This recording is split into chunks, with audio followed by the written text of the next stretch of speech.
The aim of my presentation today is to try and bring a kind of pan-Northwest European context to the Roman archaeology of Exeter. So to do this, I'm going to look at the contents of three early graves from the city and try and put these in a wider context, thinking about issues of the circulation of objects as well as people in the early Roman period. Now, the burials in question were excavated in the 1970s and later published in full by John Salvatore in a 2001 article in the Proceedings of the Devon Archaeological Society.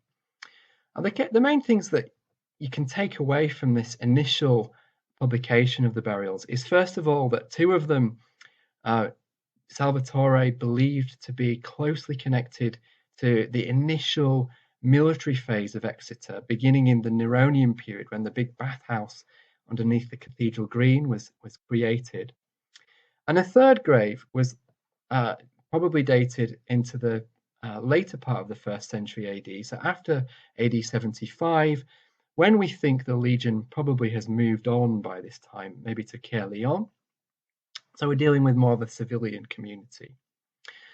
So I was quite happy with this interpretation, and I went on to do analysis of these graves in a wider context. And recently I discovered that Paul Bidwell has redated the graves so that they're all now thought to be in the early Flavian period, so after the time when the legion has left Exeter.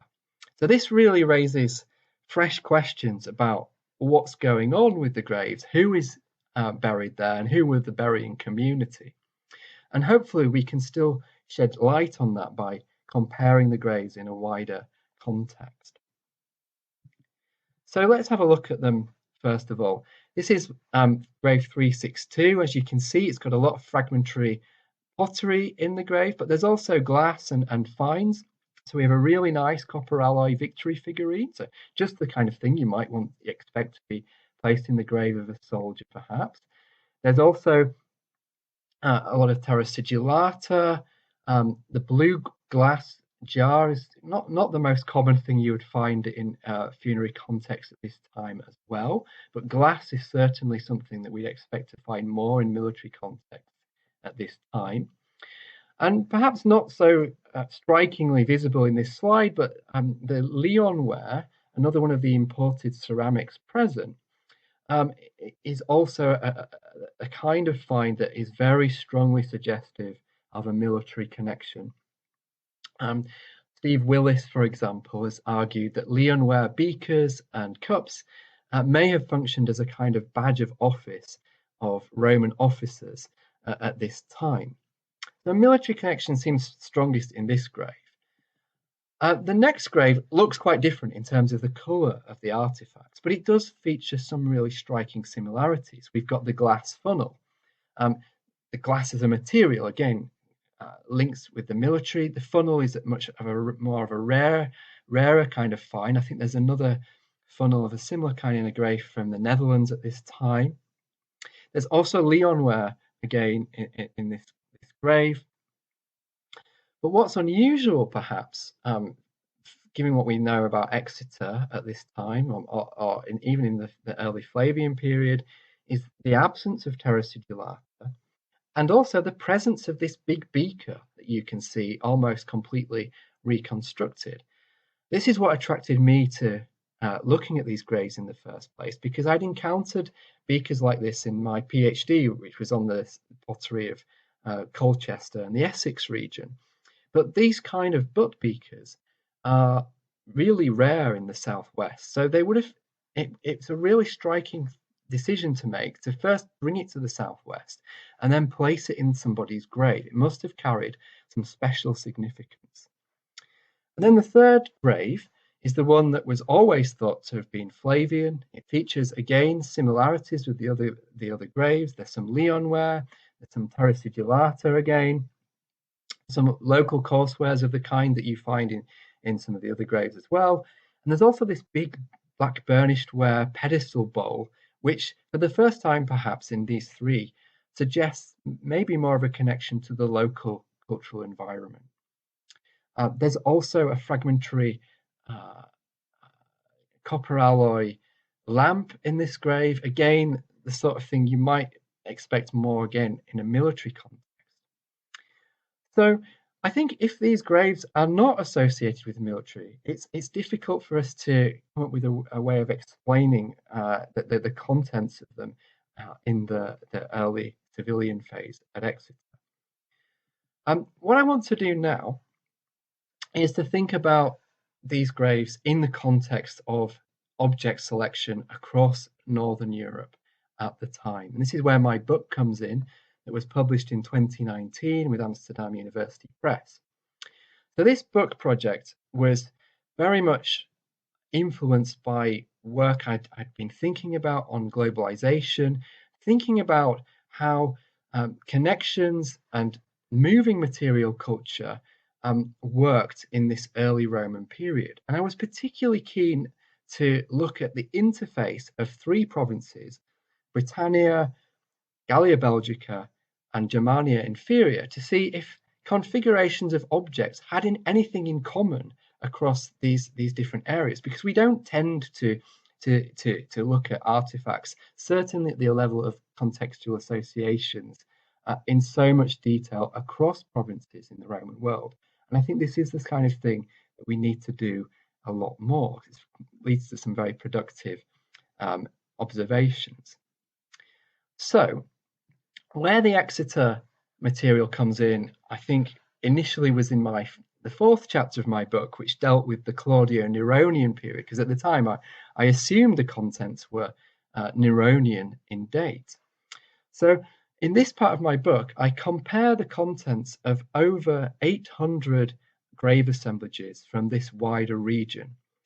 And for the sake of making things clear in some of the statistics I'm going to show later, I divided things up using a color coding system so that we have red for southeast Britain, purple for northern Gaul, green for southeast Gallia Belgica, and blue for bastions and bases associated with the Roman military and the imperial project, which there might be a few within some of the other coloured areas as well. So this is the only non-territorially defined group of assemblages that I put together.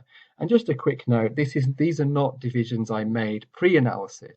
They were informed by the initial analysis of all this material culture and assemblage data together when I started working on the project.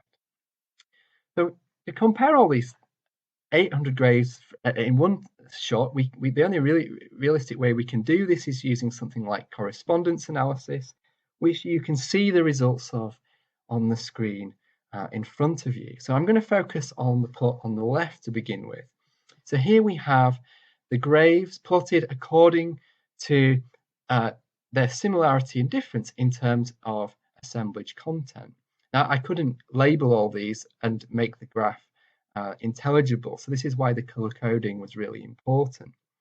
So just to speed through a general interpretation, you can see that there are groupings of material in blue, so graves associated with military bases and colonia, for example. Then we have regional groupings, southeast Britain, northern Gaul, and southeast Gallia Belgica.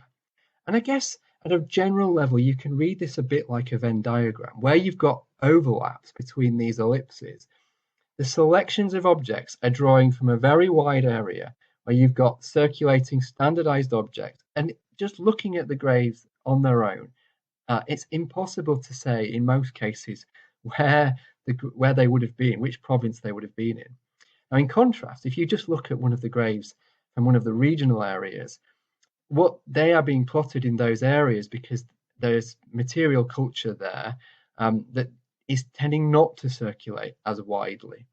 So there's a kind of a broad spectrum of graves, some of them tending more towards the connected practices and some tending more towards the local end of the spectrum. Now, if you're curious where those Exeter graves fit, well, one of them, the first one I showed, 362, plots right in the middle of the blue. So yeah, it fits the military um, sphere perfectly. But another one, the one with the butt beaker, plots well out of the military zone and is pulled towards the British end of the spectrum, and almost certainly because of the presence of that beaker. So I guess at this point the question might be, okay, well you've could all be explained by the supply of objects. We know that military supply was different to uh, the consumption of material culture in civilian areas, and I'll come back to that question shortly. But I'll just show you now, um, without giving you the artifact codes, actually showing you the images of the objects that are driving the patterns. And I think for the military sphere, and just to reinforce that point about Leonware, the two vessels towards the very top right of this plot are Leonware. So there's a hemispherical cup and a beaker. These are the objects that have the strongest association with military context. And then you've got things like glass vessels, lamps, decorated terra and then flagons and things like that. Now, pushing to consider some of the regional orientated patterns of consumption, what seemingly defines these in most cases in the middle of the 1st century AD was the butt beaker. So for Britain, you can see in the top left corner, there's the butt beaker of a very similar kind to the one in Exeter. This is one of the most common finds in graves across the whole region at this time, but each region often had their own particular variation on it. So Britain has one like we see in Exeter. In Gallia Belgica, there are other kinds that were more common. So this is quite interesting because it tells us something about a shared civilian milieu that, even if it's not based on the same object exactly, they're certainly of similar style. And the butt beaker, of course, probably important because it was connected to the communal consumption of large quantities of alcohol in the form of beer, possibly mead and things like that. Okay, so I pose the question of, well, is this just about the supply of objects? Well, to answer that, we really need to look at how individual selection works across different areas by looking at a sample of graves. So here I've picked graves from the blue area of the graph. These are the ones that I've associated in different ways with military bases or the imperial project. So we have a grave from Nijmegen, we have a grave from Novicium, which is close to a military base, and we have a grave from Trier, a very important centre at the time. Now, if you just look at the order of the vessels here, you can see starting on the left, all of the graves have a lamp in them, in this case, all of the same standardized style. Moving further along, they all have at least one beaker, crucially not one of those big butt beakers that defines more local styles of consumption at the time. They all have one or two flagons of a similar style. Again, I didn't show these so clearly in the images from the graves from Exeter, but we have similar styles of flagons made in local wares at Exeter at the same time as well. Here with the graves, moving further towards the right, have glass phials in them. We have glass vessels again in at least two of our graves from Exeter. And then we have a hemispherical cup. The two graves towards the bottom in this image are Leonware vessels, and indeed exactly the same ones in fragmentary form are present in our graves in Exeter. And then you have a single plate or dish and perhaps other finds as well. So the crucial thing is here, there's this recurrent logic of object selection across very different sites in different areas. We can see very similar logics in military contexts at the time in Britain, and seemingly this is what I think we're seeing in Exeter in most of our graves as well. Now, the other thing that you notice about these graves is that they all seemingly emphasize individual consumption. There's a vessel for lots of different functions. You've got a lamp, flagon, and so forth. This is quite different to what is going on in more local and civilian societies at the time. So if we select graves from another part of the graph where it's all overlapping, but not associated with the imperial and military sphere as much. So there's a grave here from Kent, another one from Nijmegen, and one from Belgium. You can see right at the beginning, there's this big emphasis on quantity. So the idea of communal hospitality through feasting as a hangover from the Iron Age is still very much important in these graves. Now, if we look at the selections again, going from left to right, the first thing I've highlighted in all of the graves is at least one butt beaker. This is typically missing in most of the military contexts, and if it is present, it's very rare. So this is the thing that connects with one of our second grave from Exeter. Then you have a series of cups and plates, typically in Gallo-Belgic wares. There are some terra sigillata vessels as well in some of these, but they're mostly Gallo-Belgic wares and imitated terra sigillata. And there's much more of an emphasis, as I said, on this sense of communal consumption. So in a sense, it is very different to what we're seeing in the military sphere. So let's just return to our Exeter graves. Where does this leave us? I think looking at the selections and the associations of objects, certainly the two at the top of the slide seem to fit this. Even the one with the black burnished ware pedestal bowl, and arguably the same is true of our grave with the butt beaker in it as well.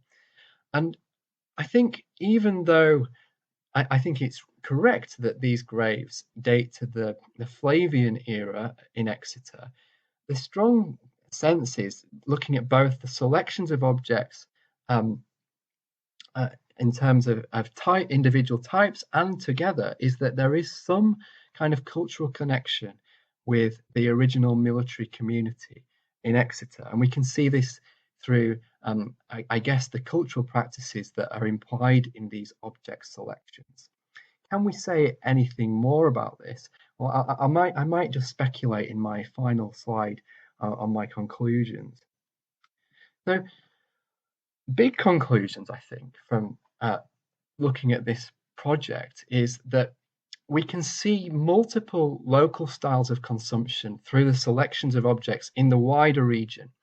But it's very much the case that these are part of a pan-regional cultural milieu. So military sites, they're not just selecting similar kinds of objects, they're placing them in a similar order and similar associations all over this part of the Roman world. Likewise, civilian communities preferring Gallo-Belgic wares, preferring butt beakers, and preferring an emphasis more on communal feasting is one of this bigger pan-regional cultural milieu, but you still have local distinctiveness within that. Can we be any more specific? Well, our first grave, I think, is very much typical of continental military objectscapes. I think this is the hardest one to disentangle and say, well, it could have been kind of local people responsible. So even if it was local people responsible, I think we might be dealing with perhaps hangers-on from the Legion who remained in Exeter, or maybe the transference of cultural practices to the remaining members of the population after the Legion left, because the selections are very distinctive and resonant of this bigger military pattern. 356 is a really exciting one. You've got military connections with the glass funnel and the Leon ware, and then you've got this wonderful Gallo-Belgic butt beaker. Why go to the trouble of bringing this to Exeter and then putting it in a grave if it didn't mean something greatly personal, either to the member of society who'd been deceased or to the burying community. And I think this is important because potentially it's showing a different kind of cultural practice, potentially coming from uh, areas of military recruitment of auxiliaries in northern Gaul who were still very much interested in using butt beakers, or potentially coming more directly from communities in southeast Britain. So I think we can see different influences there. And again, the absence of terra sigillata is also quite suggestive of contemporary civilian practice amongst rural and local communities in northern Gaul. So maybe an auxiliary link is a neat way of explaining this, but it might also be overstepping our mark in terms of interpretation.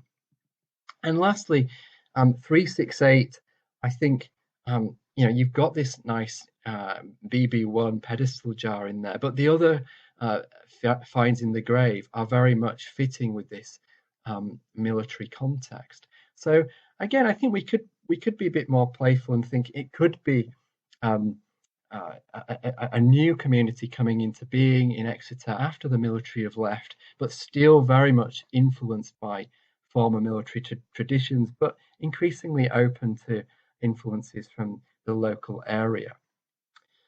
So I say these interpretations are tentative, and I probably wouldn't actually like to stick with any of them, at least linking them directly to kinds of people. And I think this is one of the dangers of thinking about objects in Roman archaeology, that we try and link them to people a bit too readily.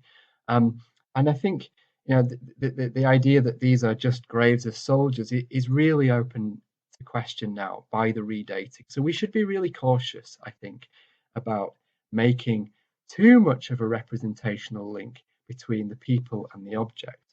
I think maybe this isn't that important. And I think my final point is that what is important is to reflect on objects in motion and cultural process. What we can say a lot about is the different kinds of cultural influences, both by seeing replicated practices in the selection and placement of objects, and also the deliberate selection of some and not others. And I think this is the way that we can take this in the future. And clearly, we're dealing with a much more eclectic community with many different influences acting upon it in early Flavian Exeter than perhaps we would have given it credit for without looking at these genealogies and connections of the objects in more detail. I think I'll leave it there. So thank you very much for listening.